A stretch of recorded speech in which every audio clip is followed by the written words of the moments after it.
सतगुरुदेव की जय। बंदी छोड़ कबीर परमेश्वर जी की जय।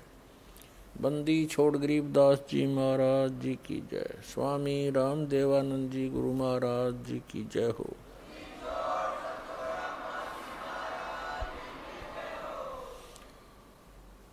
गरीब नमो नमो सतपुरुष को नमस्कार। गुरु के नहीं सुर नर मुनि जन साधुआं संतों सर्वसदी नहीं। सतगुरु साहेब संत सब दंडोतम प्रणाम। आगे पीछे मध्य हुए तिनको जा कुर्बान। नराकार निर्विषम काल जाल व्यंजनम निर्लेपम निज निर्गुणम। अकल अनुबेशोन्दुनम सोहम सुरति समापतम सकल समाना निर्तल। उज्ज्वल हीरंबर हरदमम बेपरवा अथा है वार पार नहीं मध्यतम। गरीब जो सुमरे सिद्ध होई गणनायक गलताना। करो अनुग्रह सोई पारस पद परवाना। आदि गणेश मनाऊं गणनायक देवन देवा। चरण कमलो लाऊं आद्यंत करूं सेवा। परम शक्ति संगीतम रिद्धि सिद्धि दाता सोई। अवगत गुण अतीतम सत्पुरुष निर्मोही। जगदम्बा जगदीशम मंगल रूप मुरारी। तन मन अर्पों शीसम भक्ति मुक्ति भंडारी। सुर नर मुनि जन ध्यावे ब्रह्मा विष्णु महेशा। शेष शेष मुख गावे पूजे आदि गणेशा। इंद्र कुबेर सरीखा वरुण धर्म राय ध्यावे। समर्थ जीवन जी का मन इच्छा फल पावे। 33 कोटि आधारा ध्यावे शेष 88। उतरे बहुजल पारा कट है यम की फांसी। 33 कोटि आधारा ध्यावे शेष 88।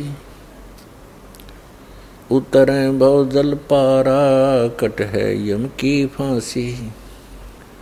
कर जोरूं विनती करूं धरूं चरण पर शीश। गुरु जी राम देवानंद जी महाराज ने दियो नाम बख्शीश। कोटि कोटि सिजदा करूं कोटि कोटि प्रणाम। चरण कमल में राखियो मैं बांधी जाम गुलाम। कुत्ता हूँ गुरुदेव का रामपाल दास का नाम। गले प्रेम की जेवड़ी जा खेचो वहाँ जाऊं मैं। तो करो तो बावड़ू दूर दूर करो तो जाऊं। ज्यों राखो त्यों ही रहूं। जो देवो सो खाऊं। परम पिता परमात्मा पूर्ण ब्रह्म सारी सृष्टि के रचनहार कुल मालिक कबीर देव कबीर साहेब कबीर परमेश्वर जी की असीम रजा से आप पुण्यात्माओं को ये सत्संग सुनने का शुभ अवसर प्राप्त हुआ। सत्संग में आने से प्राणी को पता चलता है कि मानव शरीर का मूल उद्देश्य क्या है। जब तक हम सत्संग नहीं सुनते तब तक हम परंपरागत अपने कार्य को अपनी क्रियाएं और रस्म रिवाजों को मनुष्य जीवन का अंतिम उद्देश्य मानकर ही कर रहे होते हैं। उन्हीं को आधार मानकर हम जीवित रहते हैं। जब हमें सत्संग प्राप्त होता है तब हमारी सब क्रियाएं पहले वाली के विपरीत हो जाती है, जिस कारण से भक्त और जगत का विरोध सदा से बना रहा। क्योंकि जो जगत क्रियाएं और परंपराओं का निर्वाह कर रहा है वो भक्ति के रास्ते में मार्ग में बाधक होती हैं, और भक्त ने वो सब परंपराएं, सब क्रियाएं, सब व्यसन जिसको समाज बड़े शानो शौकत से प्रयोग करता है, जैसे गुटी लगानी, शराब पीना, तम्बाकू, हुक्का। कई एक क्षेत्रों में तो हुक्के को एक विशेष आदर देते हैं कि जिस घर में हुक्का नहीं वो कैसा घर। कुछ एक क्षेत्रों में शराब को इतना महत्व दिया जाता है कि जिस अतिथि को शराब नहीं पिलाई तो उसकी कोई खातिरदारी नहीं हुई। इस तरह की जो बेतुकी परंपराएं हैं ये भक्ति मार्ग में नहीं चलती, ये हमें त्यागनी होती हैं, जिस कारण से भक्त और जगत का सदा से मतभेद रहा है और ये रहेगा। तो हमने जगत की तरफ नहीं देखना, भगत ने भगवान की ओर देखना होता है। उसका उद्देश्य जीवन का बदल जाता है। सत्संग में परमात्मा हमें याद दिलाते हैं, मानुष जन्म पाए कर नहीं रटे हरि नाम, जैसे कुआं जल बिना बनवाया क्या काम। बंदे तू करे बंदगी जय चावे दीदार, अवसर मानुष जन्म का मिले न बारंबार।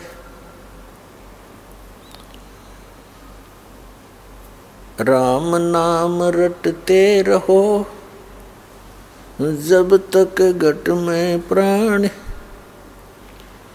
कब हो तो दीन दयाल के बनक पड़ेगी कौन।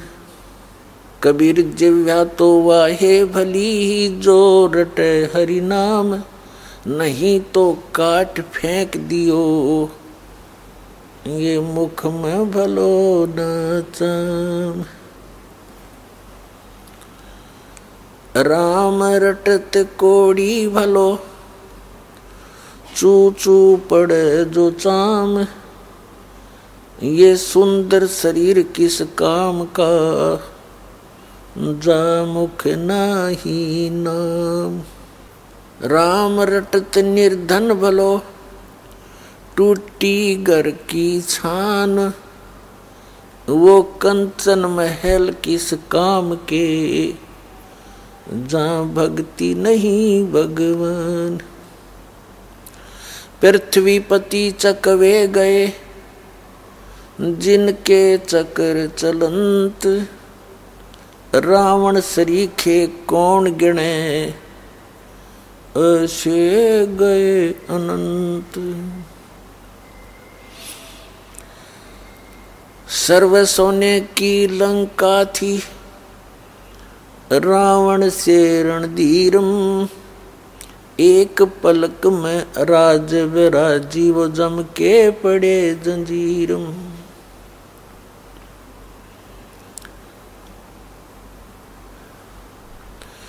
दुर्योधन से राजा होते संग इकोतर भाई, 11 अक्षौणी संग चले थी देही गीद न खाई। उदय अस्त तक चक्र चले थे, ऐसी जन ठकुराई। चुनक ऋषिश्वर कल्प करी, तब खोज न पाया राई। काशीपुरी कबीरा होते, ताही लखोरे भाई। केसों से बन जा रे, जिसके 9 लख बलद आई। पुण्यात्मा, जगत और भक्त में कितना अंतर बताया है परमेश्वर कबीर देव जी ने, कबीर साहब जी ने। क्या बताते हैं कि पृथ्वी पति चकवे गए। चकवे माने जिनकी प्रभुता, जिनका शासन पूरी पृथ्वी के ऊपर हो, चक्रवर्ती राजा बोलते हैं। पृथ्वी पति चकवे गए, जिनके चक्र चलंत, जिनका सब जगह हुक्म आदेश चला था। और रावण जैसे कौन गिने, ऐसे गए अनंत। अब हम एक छोटी सी कोठी बना लेंगे, 1-2 लाख बैंक बैलेंस बना लेंगे, एक कोई कार ले लेंगे और सारा जीवन इस जुगाड़ में बर्बाद कर जाएंगे। और मृत्यु के बाद सतभक्ति ना करने से प्राणी फिर गधा बन जाता है, कुत्ते की योनि पाता है। ये नियम है इस संसार का, भगवान का। तो जो जीवन, इस मानव जीवन को केवल उसी संग्रह संचन में बर्बाद करके जो प्राणी चला गया, उसको क्या प्राप्त हुआ? 84 लाख योनियों का कष्ट, नरक, और थोड़ा बहुत जो पुण्य स्वाभाविक कोई बना होगा तो कुछ दिन स्वर्ग, और फिर वही कर्म फिर स्टार्ट हो जाता है, जन्म मृत्यु बनी रहती है। फिर बताते हैं कि सर्व सोने की लंका थी, रावण से रणधीर पूरी सोने की लंका बना रखी थी, पूरे महल। जैसे हम गारा की ईंट बना कर पकाते हैं, ऐसे उस रावण ने, भक्ति के चोर ने भक्ति भी की, लेकिन शास्त्र विरुद्ध कर की उसने। सत्य को ना समझकर अधूरे गुरुओं के आधार से जो साधनाएं भी की, तो वो साधनाएं केवल माया प्राप्ति के लिए ही की थी। और वो माया उसको इतनी मिल गई कि उसने सोने की ईंटें बना के उससे महल बना रखा था, और उन महलों में वो रहा करता था। परमात्मा कहते हैं वो भगवान कबीर साहब हैं, पूर्ण परमात्मा वही है। वो आकर के स्वयं ही हमें जगाते हैं कि तुम कहाँ पड़े हो इस गंदे लोक में, ये रहने का स्थान है, और सारा जीवन इसमें बर्बाद कर जाते हो। 1 सेकंड का नहीं भरोसा, यहाँ के बिजली गिर जा। तो क्या बताते थे? साथी हमारे चले गए, हमें याद दिलाते हैं, बोले आत्माओं क्या पे बैठे हो तुम, किस आस को लिए जी रहे हो? साथी हमारे चले गए, साथी हमारे चले गए, हम भी चलन हारे। कोई कागज में बाकी रह रही, तात लगी है वार। जो मरने वाला मर गया, उसकी तो मृत्यु होगी, उसका अंतिम संस्कार कर दिया। बाकी जो उसको निकटतम हैं या कोई वैसे देख रहे हैं आते जाते ले जातों को, उसके कुल परिवार के सदस्य, बाकी बचे वे ये सोचते हैं कि हम अभी नहीं मरेंगे। तो जो मृत्यु को प्राप्त हो गया वो भी यही सोचकर जी रहा था कि मेरी मृत्यु अभी नहीं होगी। परमेश्वर कबीर जी बताते हैं कि साथी हमारे चले गए, हमें बताते हैं तुम्हारे आसपास देख लो, नजर फिरा कर जो बुजुर्ग बूढ़े हो लिए, और उन्हीं से बच्चों को भी शिक्षा लेनी चाहिए कि जो मूल काम है इस मनुष्य जीवन का, इन श्वासों के रहते रहते कर लिया तो कर लिया, नहीं तो फिर कुछ नहीं बनेगा। तो परमात्मा कहते हैं साथी हमारे चले गए, हम भी चालनहार, यहाँ तो इसलिए हम सैर सपट्टे करते फिरते हैं, कोई कागज में बाकी रह रही, कोई सांस शेष रह रहे हैं आपके, और इसलिए देर लग रही है ना, देख पल का भरोसा नहीं कब के बिजली गिर जा। अब रावण ने भक्ति की, गुरु भी धारण किए, और क्या प्राप्ति की, सिद्धियां और रिद्धि यानी माया, सिद्धियों से आकाश में उड़ जाता था, और के को बध करी सीता जी को उठा लिया, पर नारी परतरिया को उठा लाया, उसके कारण मृत्यु को आप भी मरा और परिवार मरा दिया सारा, कुल का नाश कराया, लंका लुटवा दी। और जिसलिए वो डले डोए थे, भक्ति करी थी, वह माया रही नहीं, और रावण नरक में। तो यहां भगवान याद दिलाते हैं, सर्व सोने की लंका थी वो रावण से रणधीरम, एक पलक में राज विराजी वो जम के पड़े जंजीरम, मन तू सुख के सागर बस रे भाई और ना ऐसा यस रे, मन तो सुख के सागर बस रे और ना ऐसा यस रे। यस माने महिमा, आप महिमा बनाना चाहते हो, बड़ी कोठी बनाकर, बहुत पैसे वाली मोटर गाड़ी कार लेकर, बहुत बड़ी फैक्ट्री लगाकर, और उच्च पद या पोस्ट प्राप्त करके राजा, एमएलए, एमपी, मंत्री, मुख्यमंत्री, प्रधानमंत्री बनकर, कहते ये यश कुछ को नहीं। ठीक है, कोई अच्छी आत्मा, अच्छा राजनेता भी हुआ है, और जिसके कारण वो सुप्रसिद्ध हो गया, भक्ति करी नहीं, उसकी मृत्यु के उपरांत उसको उसका स्टैच्यू बना दिया, उसकी यादगार बना दी, एक वर्ष में उसने धोकर उसका माला डाल दी, उसका जन्म या मरण दिन बना लिया, और वो गधा बना फिरता हो, कौआ बड़ का मनमाना अपने स्टैच्यू पर टट्टी कर रहा हो, भीट करता हो। तो परमात्मा कहते हैं ये यश यहाँ के नकली है सारे। तो कहते हैं मन तू सुख के सागर बस रे भाई और ना ऐसा यश रे। अब वो सुख सागर क्या है? ये काल का लोक जिसमें आप रह रहे हो, ये तो दुख का सागर है, और जहाँ की खबर परमात्मा देने के लिए आए थे, जहाँ का संदेश बताने आए थे, वो सतलोक, वो सचखंड, वो अमरलोक, जिसे अमरलोक भी कहते, वो सुख का सागर है। अब सुख के सागर को कैसे परिभाषित किया है परमेश्वर ने? शंखों लहर मेहर की उपजे, कहर नहीं जा कोई, दास गरीब अचल अविनाशी, सुख का सागर सोई।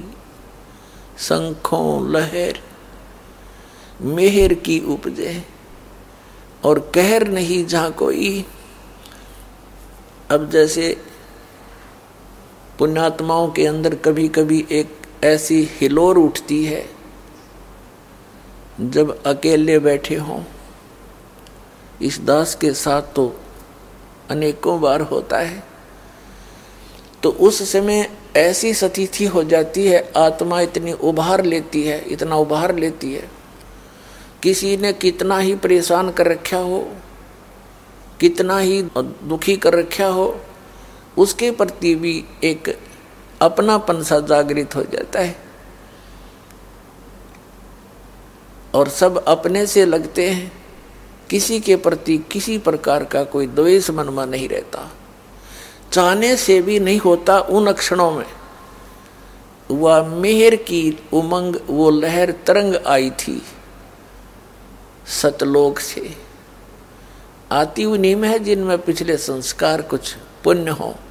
लेकिन हम यहाँ सांसारिक क्रियाओं को देखकर हम अपने अंतःकरण को इतना मलिन कर लेते हैं कि वो जो हिलोर उठती है वो दब जाती है, इस अड़ंगे का नीचे दब जाती है।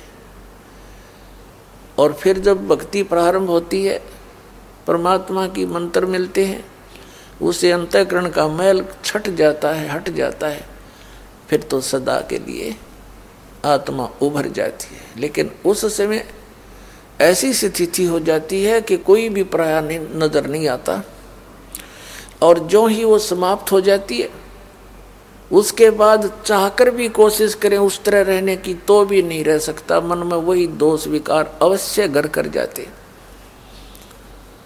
तो परमात्मा कहते हैं जैसे यहाँ कैर टूटते हैं, बच्चों की स्कूल की बस जा रही थी और बहुत गहरी खाई में गिर गई, 40 बच्चे थे, सारे मर गए। कैर टूट गया उस परिवार पर जिसको आस लेकर वो जी रहे थे। भूकंप आ गया एक बार गुजरात में, लाखों लोग मर गए रात में। तो यहाँ कहर टूटते हैं, ये लोग ठीक नहीं है। लेकिन हमें आज तक इसका विकल्प का पता नहीं था। और जितने भी ये गुरु संत ऋषि में ऋषि मंडलेश्वराचार्य शंकराचार्य मिले, इनको कख ज्ञान नहीं था भक्ति मार्ग का, और हम इनको महापुरुष और विद्वान मानते रहे। और भगवान आकर चले गए, जिनको परमात्मा मिले उन महापुरुषों ने आवाजें लगाई, हमें जगाने की चेष्टा की, लेकिन मिसगाइड करने वाले बहुसंख्या में थे और हैं, जिस कारण से हम मार खा गए।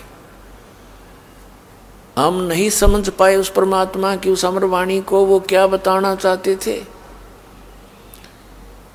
और काल के दूतों ने सतलोक में जहाँ का संदेश भगवान खुद देकर गए थे कि वहाँ सतलोक के अंदर ऐसी ही सृष्टि है जैसी आप यहाँ पृथ्वी पर देख रहे हो। सभी नर और नारी, सभी सदा बाहर वहाँ वृक्ष हैं, वहाँ दिन रात नहीं है, वहाँ एक रस प्रकाश रहता है। वहाँ पर समय समय पर वर्षा होती है, अमृत के सरोवर भरे हैं, अमृत के वहाँ दूध और दहियों के सागर हैं, वो कभी खराब नहीं होते। वहाँ जरा और मरण नहीं है, बुढ़ापा नहीं है और मृत्यु नहीं है, कोई विकार नहीं, कोई राग नहीं, कोई द्वेष नहीं, क्योंकि किसी चीज का अभाव नहीं। तो इन नकली संतों ने जो सतलोक की महिमा गाते हैं, इनको कख नहीं पता।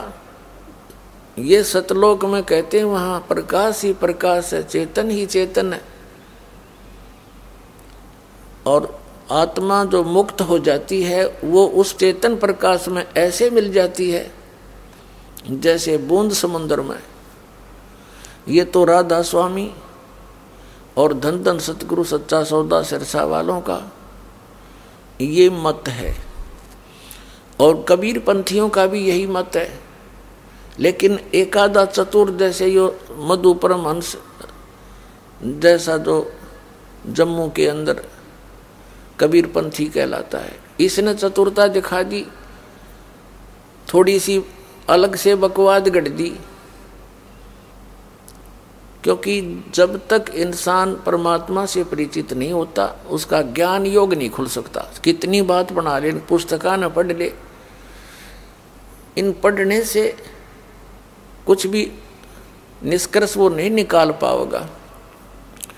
इसने क्या बता दिया कि पहले परमात्मा परम पुरुष गुप्त थे, फिर उन्होंने शब्द उच्चारण किया, एक प्रकाश हो गया सफेद रंग का, फिर उसमें खुद समा गए, वो प्रकाश फिर चेतन हो गया। तो वो प्रकाश जब चेतन हो गया तो वो अमरलोक बन गया, फिर सतपुरुष भी और वो प्रकाश सारा मिला को अमरलोक भी वही और सतपुरुष भी वही, अमर पुरुष जिसको कहते। और फिर उसको प्रकाश को ऐसे ऊपर को उछाला, वापस कण कण से बनकर वापस आ गए, वो प्रकाश में मिले नहीं, वह आत्मा बन गई, आप पे भगवान ने नहीं बनाई हुआ। और वो बूंद सी उस चेतन प्रकाश में घूमन लाएगी। और फिर सार नाम, सार शब्द, आदि नाम, सत्य नाम, ये भी वो चेतन प्रकाश, वो अमर पुरुष जो प्रकाश का पुंज लोथड़ा बन गया, परमात्मा उस प्रकाश में समा गया, वो सारा कुछ वो बन गया। अमरलोक भी वही, अमर पुरुष भी वही, और सार शब्द और सार नाम और आदि नाम भी वही, वो प्रकाश का लोथड़ा। खाक देखा इन्होंने, वहां पर खाक जाना इन्होंने परमात्मा को मूर्ख बना रखा, भोली आत्माओं का जीवन नरक बना दिया। जबकि कबीर सागर के अंदर जब धर्मदास जी को परमात्मा सचखंड में लेकर गए, कबीर सागर ज्ञान प्रकाश बोध सागर में, और वही परमात्मा यहाँ आए हुए थे खुद। कबीर परमात्मा, कबीर जी स्वयं मालिक हैं, स्वयं अमर पुरुष हैं। वो यहाँ अपने नूर को हल्का करके आते हैं, अपने तेज को, अपने शरीर के नूर को। जब धर्मदास जी ऊपर गए, देखा वहां पर सभी भक्त हंस जो पहले वहां रहे थे या फिर यहां से मुक्त होकर गए थे, वो सभी आकर चारों तरफ से इकट्ठे हुए, एक दूसरे से सीने से लगाए, प्यार किया। और धर्मदास जी ने आंखों देखा, उनकी सब वर्णन किया। उनके गले में सुंदर रत्नों की माला थी, उनके माथे, गर्दन, नाक, कान का सारा प्यारा प्यारा वर्णन किया। नाचते गाते गए भगवान के दर्शनार्थ। आगे जाकर क्या देखा, अनंत कोट ब्रह्मांड के सिंहासन पर, अनंत कोट ब्रह्मांड के संचालक के सिंहासन पर वही महात्मा रूप में, जिंदा रूप में परमेश्वर नीचे आए थे कबीर जी, वही बैठे हैं उस सिंहासन के ऊपर। सिर पर मुकुट है, ऊपर छत्र है और सिंहासन पर विराजमान है परमात्मा। तो वहां कहते धर्मदास को बड़ी लज्जा आई कि ये तो खुद भगवान थे, मैंने तो इनके साथ बहुत बदतमीजियां की। फिर वहां से ले आए, दर्शन करा के वापस दोबारा आकर देखा बाहर, तो ज्यों के तो वही परमात्मा सामने बैठे हैं। चरणों में गिर गया, रोने लगा कि हे परमात्मा, आप तो स्वयं ही मालिक हो। हे परमेश्वर, आपका ऊपर मैंने नूर देखा, तेरा नो का नो, सूरत ज्यों की तो सकल। लेकिन वहां परमात्मा कबीर जी के एक रोमकूप में करोड़ सूर्य मिला दे, करोड़ चंद्रमा, इतनी रोशनी। तब धर्मदास जी ने पूछा कि हे भगवान, आपने अपनी वो शोभा कैसे छुपा रखी है? तब परमेश्वर कबीर जी ने कहा कि धर्मदास, यदि मैं ज्यों का तो उसी शोभा में यहाँ आ जाऊं उसे नूरी शरीर में, तो यहाँ के इस मालिक का, इस काल का कलेजा फट जा, और तुम देख नहीं सकते, क्योंकि चरम दृष्टि से वो देखा नहीं जा सकता, सबकी आंखें बंद हो जावें। इसलिए मैं अपने रूप को सरल करके आता हूँ। ऋग्वेद मंडल नंबर 9 सूक्त नंबर 26 और 27 में यही स्पष्ट किया कि वो परमात्मा ऊपर तीसरे लोक में रहता है, तीसरे मुक्ति धाम के उस अमर लोक के तीसरे पृष्ठ पर रहता है। वहाँ भी 3 सतलोक की 3 पोर्शन है, 3 पार्ट बने हैं। फर्स्ट पार्ट में बाहर वाले क्षेत्र में बाग बगीचे, पहाड़, झरने, नदियां बह रही हैं, सरोवर भरे हैं, स्वच्छ अमृत जल के, दही और दूधों के सदाबहार वृक्ष से। उसके बाद फिर ये जैसे अपने नर और नारी करके पूरे गांव के गांव बसे हुए हैं। एक एक परिवार का बहुत बड़ा क्षेत्र है, बहुत बड़े पार्क हैं, बहुत सुंदर फलदार वृक्ष उनके आंगन में सदाबहार लगे रहते हैं, झूले डले हुए हैं, हर तरह की सुविधाएं वहाँ पर हैं। उसके बाद तीसरा जो पार्ट है सबसे ऊपर वाला, उसमें सतपुरुष रहते हैं। बहुत बड़ा गुम्बद है, बहुत बड़ा एक मंदिर नुमा महल है मालिक का, उसके बीच में सिंहासन है, सिंहासन पर परमेश्वर सतपुरुष कबीर जी विराजमान हैं। उनके एक रोमकूप में करोड़ सूर्य मिला दे करोड़ चंद्रमा, ऐसी उनका तेज है, यानी पूरी बॉडी का अंदाजा लगा लियो कितना होगा।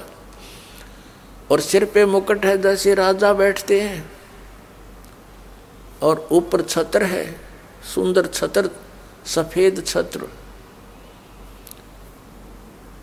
और उसी क्षेत्र के आसपास केवल नर रूप में हंस रहते हैं, मनुष्य रहते हैं। और वहाँ की जो ओनली नर हैं वह मादा नहीं उस क्षेत्र में, और उनकी उत्पत्ति जो करते हैं वो नर ही अपने वचन शक्ति से करते हैं, और उसका अलग ही व्यवस्था होती है। तो कहने का भाव ये है कि परमात्मा कहते हैं उसकी पूरी डिटेल यहाँ किसी से तुलना करके बताई नहीं जा सकती, क्योंकि वो वस्तु यहाँ है नहीं। जैसे यहाँ सबसे तेजो में सूर्य है, तो सूर्य के ही प्रकाश से तुलना करके परमात्मा के प्रकाश की कुछ झलक बताई जाती है, ऐसे समझो। तो कहने का भाव ये है कि ऋग्वेद मंडल नंबर 9 सूक्त 82 मंत्र 1, 2, 3 में कहा है कि वो सर्व उत्पादक परमात्मा ने सबकी उत्पत्ति करने वाला प्रभु परमात्मा यहाँ पर आता है। जिस समय यहाँ हाहाकार मच जाती है, कोई व्यवस्था ठीक रहती नहीं, तो उसके बच्चे दुखी हो जाते हैं, उनकी पुकार सुन के फिर वो यहाँ आता है। और वो परमात्मा सतलोक में एक राजा के समान दिखाई देता है, वहाँ से गति करके नीचे आता है। उद्देश्य क्या रखता है कि उपदेश करने के उद्देश्य से, यानी यहाँ की और वहाँ की स्थिति आपको बताने के लिए, शिक्षा देने के लिए वो परमात्मा यहाँ आते हैं। तो यहाँ जो क्या हो रहा है वो भी हम नहीं जान सकते, हम तो सीमित से अक्षेत्र में रहते हैं। और परमात्मा आकर के हमें उन्हीं क्रियाओं को जो हम खुश होकर किया करते थे, उनके लाभ और हानि बता के हमें सचेत करते हैं, जागरूक करते हैं कि तुम ये कर रहे हो, रिश्वत लेते हो, शराब पीते हो, मांस खाते हो और सब बकवाद करते हो, किस लिए? कि वो अपने इतने कर्म बिगाड़ रहे हो, तुम्हें ये हानि होगी, ऐसा बुरा हाल होगा तुम्हारा। तो फिर हम सच्चाई से परिचित होकर उन बुराइयों से बचते हैं। फिर परमात्मा बताते हैं कि तुम जिस वस्तु को अपना माने बैठे हो ये आपकी नहीं है, ये काया तेरी है नहीं, ये माया कहाँ से होए। चरण कमल में ध्यान रखो, इन दोनों को खो। जब यू शरीर ही तेरा नहीं है, अरे तू कब्जा कर रहा 20 प्लाटों पे, 25 एकड़ जमीन बना ली, एक बड़ी कार ले ली, बैंक बैलेंस बना लिया। जब शरीर तेरा नहीं, ये सामान तेरा कैसे हो गया भले आदमी? तो ये ज्ञान भी भगवान ने बतावे। और तब हमारे हृदय में जच्चा सचमुच ये दखाम घाटलेट हो रहे हैं, और यही डिमांड, इसी की इच्छा, इसी की प्राप्ति के लिए संतों के पास जाते हैं, मंदिर मस्जिद गुरुद्वारों में यही डिमांड रखते हैं, जाकर भगवान थोड़ा सा रोजगार हो जा, एक कोठी और बन जा, 2 प्लाट और ले लो, फलाना काम हो जा, ये मांगते फिरते थे हम। और वो ऐसे मांगे से वो भी ना मिलता, क्योंकि आपको मिलना वही था जो आपके प्रारब्ध में लिखा हुआ था। मासा घटे न तेल बधे, विद ना लिखे जो लेख, सच्चा सतगुरु मेट कर ऊपर मार दे मेख। अब अपनी महिमा आप बताना आए भगवान कबीर साहब। कहते हैं आपके प्रारब्ध में यानी किस्मत में जो लिख रखा है उसको ना कोई तिल जितना कम कर सकता और ना बढ़ा सकता, वो तो तुमने भोगना ही पड़ेगा। फिर इसके साथ साथ बताया है कि पूर्ण संत उस परम अक्षर ब्रह्म का, उस परम पुरुष का जो नुमाइंदा संत आपको मिले और उसके पास कंप्लीट कोर्स हो, यानी ज्ञान भी पूरा हो और समाधान भी पूरा हो, ऐसा संत सच्चा सतगुरु मेट कर आपके प्रारब्ध में जो आपके पाप कर्म के कारण जो आपको कष्ट होना था, हानि होनी थी, कहते हैं उसको खत्म कर देगा और ऊपर मार दे मेख, यानी फॉरएवर खत्म कर देगा। दोबारा आपको वो आपका पाप हानि नहीं करेगा। परमात्मा की अमर वाणी में दोनों बता दिया है कि मासा घटे ना तिल बधे, विद ना लिखे जो लेख, विधाता ने जो लिखा है, लेकिन सच्चा सतगुरु मेट कर मिटाकर खत्म कर देगा और ऊपर मारे में एक यानी कति मोर लगा देगा कि ये अब इसको दुख नहीं होगा मेरे बच्चे को जो हमारी शरण में आ गया। फिर क्या बताते हैं परमात्मा के कर्म भरम ब्रह्मंड के पल में करहूं नेस, जिन हमरी दुहाई दी सो करो हमारे पेश। धर्मराज दरबार में यहाँ का जो न्यायाधीश है, चीफ जस्टिस है इस काल भगवान का, उसके दरबार में कबीर परमेश्वर ने जाकर उसको डांट लगाई कि धर्मराय दरबार में देई कबीर तलाक, मेरे भूले चूके हंस को भी तू पकड़िए मत कजाक। बोले पुरुष कबीर से वो धर्मराज कर जोड़, और तेरे हंस न पकड़ो नहीं मन 2 लाख करोड़। फिर प्रार्थना की उस धर्मराज न्यायाधीश ने कि परमात्मा कर्मों से तीरथ हैं जो अब मुख से कहें कबीर, पहले जो कर्म इन पाप कर्म कर रखे हैं और अब आपकी शरण में आगे हैं, उनको तो परमात्मा मैंने सजा देनी पड़ेगी, क्योंकि मेरे कागजों में उनके बैड अकाउंट अभी स्टैंड कर रहे हैं। और यहाँ का नियम है जैसे कर्म कोई करेगा भगवान दोनों भोगने पड़ेंगे, मैंने देना पड़ेगा उनको दंड, मेरे लिए क्या आदेश है। परमात्मा कहते हैं कर्म भ्रम ब्रह्मंड के, तुमने यहाँ इनको मिसगाइड करके गलत कर्म करवा रखे हैं, इनके पापों के ढेर लगवा रखे हैं, झूठे गुरु भेज के तुमने नाश करवा रखा है। तो परमात्मा कहते हैं कि कर्म भ्रम ब्रह्मांड के मैं पल में करहूं नेष्ट, उन पर क्रॉस कर दूंगा। और जिन हमारी दुहाई दी को सो करो हमारे पेश, जिन्होंने मेरा नो कहा कि मैं कबीर साहब का बच्चा हूँ, मैंने उनका नाम ले रखा है, उसका अकाउंट भी मत लेना, मेरे भूले चूके हंस को तू पकड़िए मत कजाक, और उनके पापों को मैं नाश कर दूंगा, खत्म कर दूंगा। तो इस प्रकार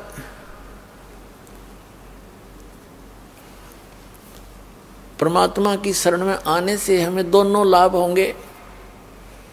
जब तक आप यहाँ रहोगे सुख का सांस लोगे,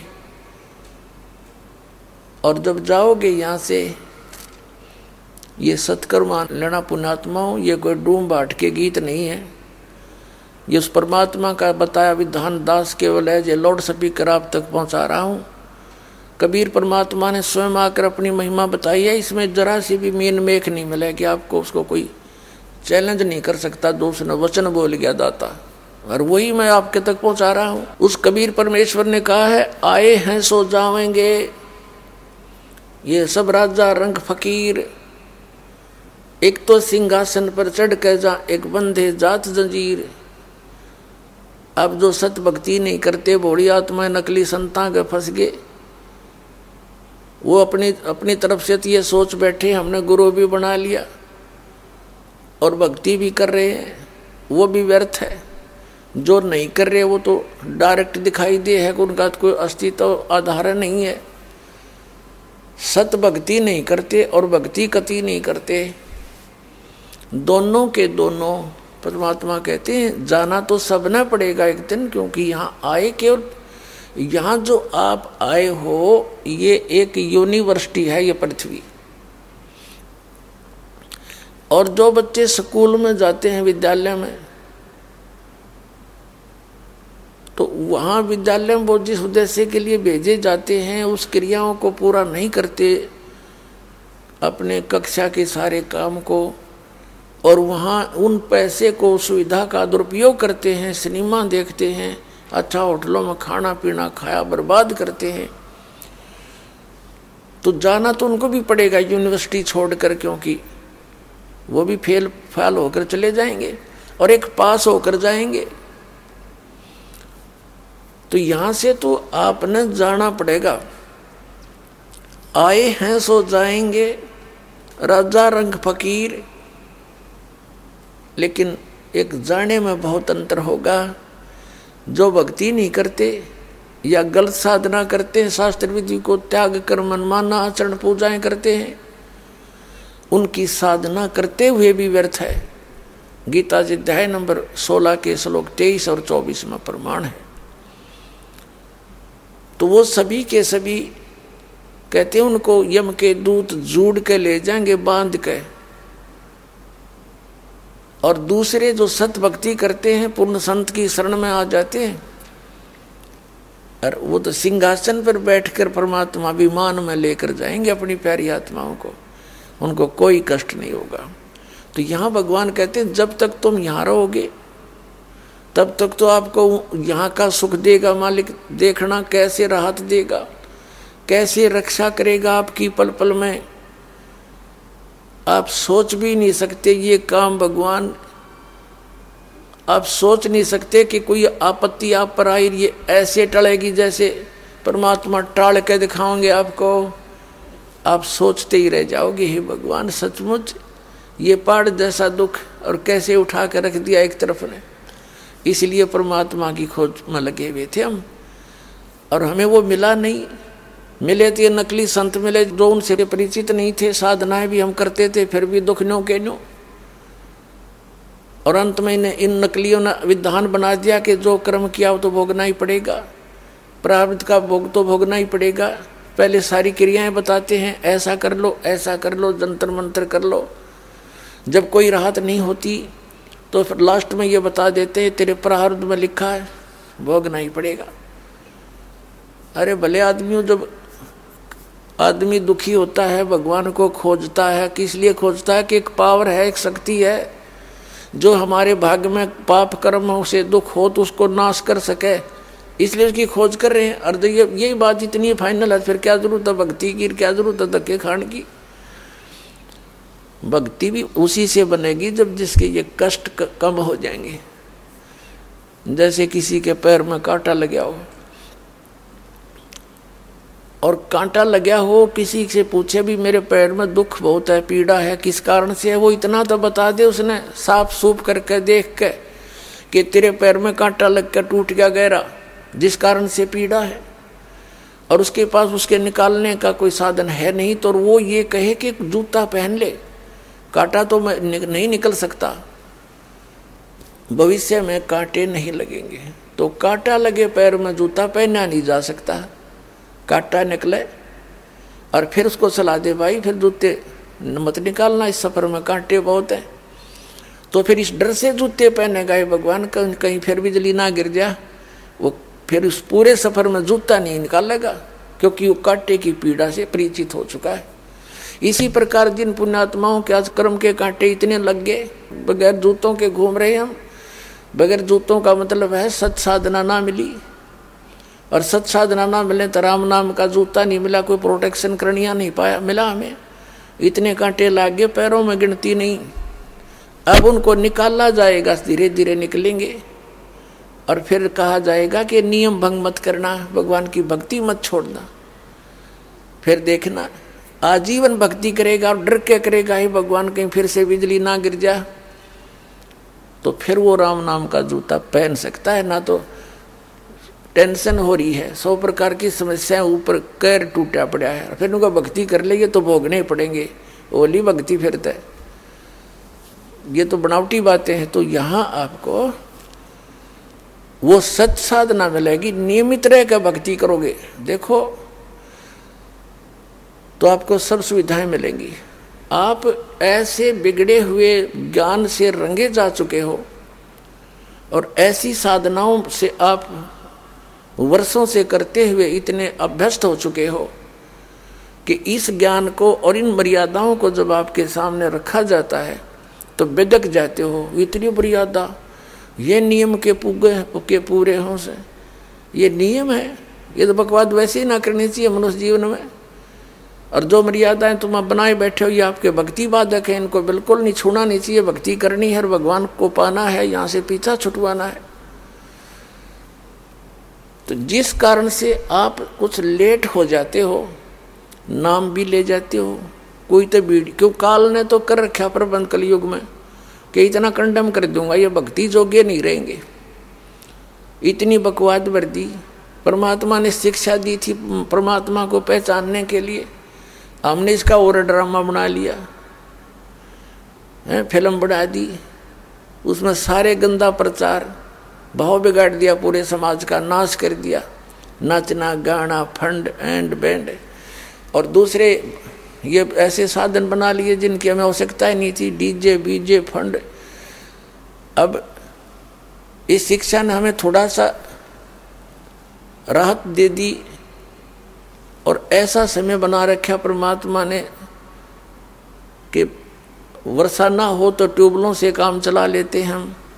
तो इस प्रकार इन सुविधाओं का जो परमात्मा ने नॉलेज दिया था अपने बच्चों को, किस लिए दिया था? केवल परमात्मा पहचानने के लिए। और उसकी बजाय हमने ये और को बदगणी इकट्ठी कर ली शिक्षा से, जिनकी कति आवश्यकता नहीं थी। एटम बम बना लिए, हवाई जहाज बना के हम टीटी पाक गए, सोचे कि राखी बना लिया, इंटरनेट लगा लिए। 2 वर्ष वर्षा ना हुआ ना, भगवान दया ना करे, टक्कर मार कर मर जाए। ये वैज्ञानिक और बिना वैज्ञानिक ये जहाज खड़े खड़े जरे वहाँ पर, कोई इनमें बैठनिया नहीं पावे। भूल गए भगवान को 4 बकवाद सीख प्राप्त करके।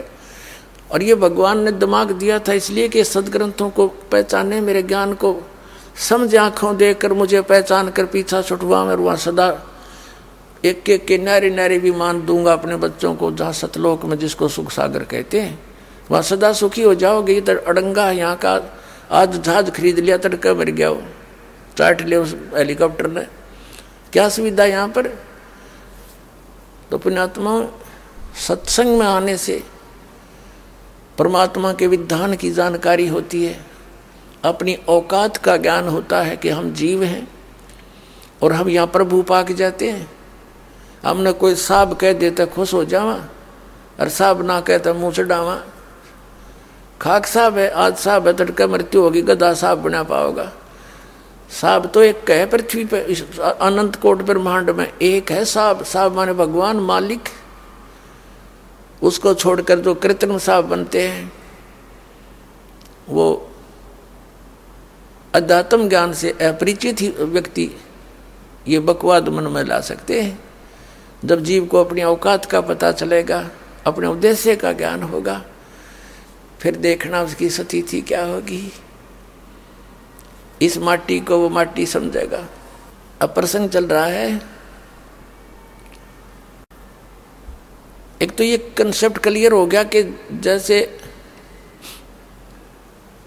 परमात्मा की भक्ति नहीं करते वो प्राणी जो पूर्व जन्म के पुण्यकर्मी प्राणी हैं, वो आजीवन हमें यहाँ भौतिक सुख से ओतप्रोत दिखाई देते हैं।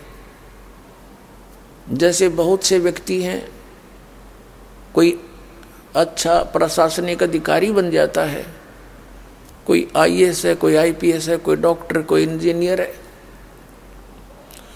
और उनके घर में संतान भी पुण्यकर्मी प्राणी उत्पन्न है, वो भी कोई अच्छी पोस्ट प्राप्त कर गए हैं या कोई अच्छा बिजनेस कर रहे हैं। और एक व्यक्ति ऐसा है जो भक्ति भी कर रहा है फिर भी दुखी, तो पुण्यात्माओं परमात्मा के विधान से परिचित होकर के फिर आपको जीना आसान हो जाएगा। अब जो वो प्राणी भक्ति नहीं करते, गुट्टी सुट्टी भी लगाते हैं, ताश खेलते हैं और सौ बकवाद करते हैं, क्लबों में नाच डांस करते करा सुनते हैं, और वो फिर भी सुखी, उनका जिस सुख को हम सुख मान रहे हैं वो सुख तो नहीं है, लेकिन हमने सुख मान रखा कि इसकी अच्छी कोठी है, कार है, बच्चे भी अच्छे पोस्ट प्राप्त कर गए हैं, खुद भी अच्छा धनी व्यक्ति है, अच्छा अधिकारी, मंत्री, मुख्यमंत्री, प्रधानमंत्री है। और एक व्यक्ति भक्ति भी कर रहा है और फिर भी सुविधाएं पूरी उपलब्ध नहीं हो पा रही हैं, तो उसके मन में बगैर ज्ञान के ये दोष आ सकता है कि क्या लाभ है इस भक्ति का, जब मेरा पड़ोसी सारे कुकर्म करे और सारे सुख इसके, और हम भक्ति करते हैं तो भी हमें कोई विशेष सहारा नहीं मिल रहा है।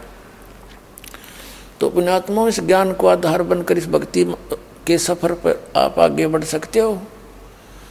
अब उस प्राणी के पिछले पुण्य गणे हैं, उसके प्रारब्ध में वो पुण्य इतने ज़्यादा हैं कि वो सारे बकवाद भी कर लियो, सारी उम्र कर लेना चाहिए, और भक्ति भी नहीं करता तो भी जो उसके पुण्य कर्म है पिछले जन्म के, वो तो सारे उसने बर्बाद करने वो तो देने भगवान ने। अब जैसे इन्वर्टर की बैटरी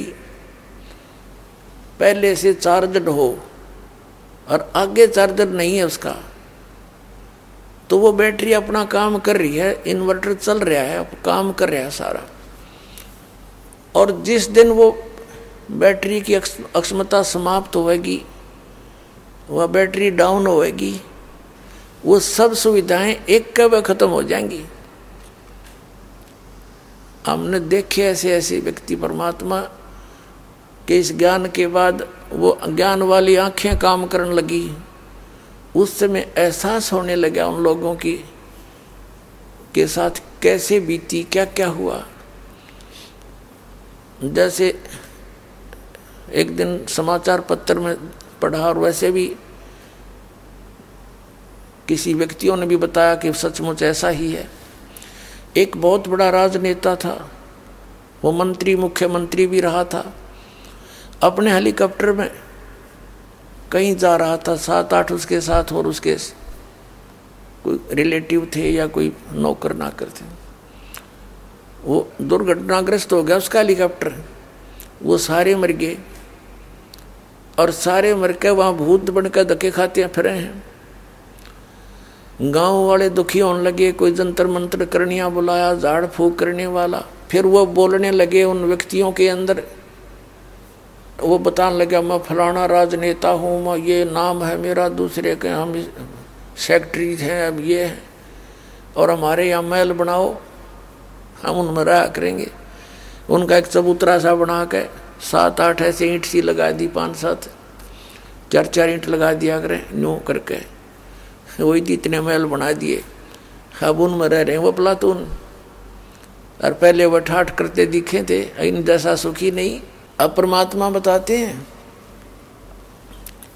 परमात्मा के इस ज्ञान को आधार बना कर आप इस भक्ति रूपी सफर पर आगे बढ़ पाओगे, नहीं तो काल कहीं भी आपके साथ धोखा करके आपको डगमग कर देगा। इसलिए सत्संग का सुनना, रह कर सत्संग के अंदर आना, ये अनिवार्य है, और भक्ति बराबर करता रहे नियम है।